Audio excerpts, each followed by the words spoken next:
McMee Manor. Rumah hantu ni diasaskan oleh seorang bekas tentera laut yang bernama Russ McMee.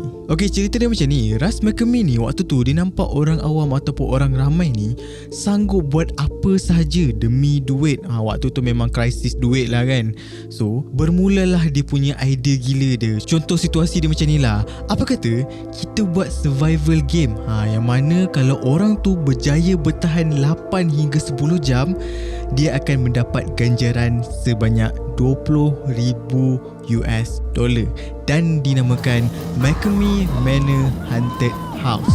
Rumah McMee Manor ni ada dekat San Diego, California. Tapi bukan senang ya kalau korang nak join survival game ni, sebab dia ada peringkat by peringkat, stage by stage lah sebelum korang layak untuk masuk betul-betul dalam permainan tu. So stage yang pertama adalah pendaftaran lah. So korang kena email ke Russ McMee ni yang menyatakan korang nak join semua benda ni, and then McMee ni akan suruh korang sediakan beberapa borang yang dia minta lah. So korang kena sediakan dan email ke Russ McMee ni. You need to have a passport, a letter from your doctor, medically and psychologically, saying you're good to go.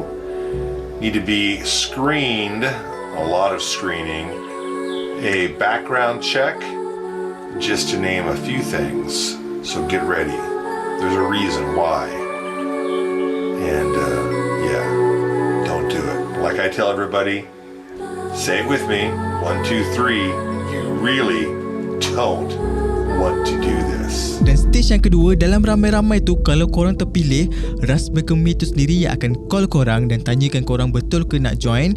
Ini bukan paksaan, kena rela hati nak datang. Dia cakap awal-awal lah, ini bukan paksaan, korang sendiri yang nak datang. Korang terima ke tak, nak join, betul-betul nak join ke tak. So kalau korang kata ya, dia terus brief korang, terus bagi tahu korang apa prosedur-prosedur yang korang akan lalui nanti. So lepas tu dia akan tanya korang, korang ni ada penyakit ke, korang ni ada fobia something ke.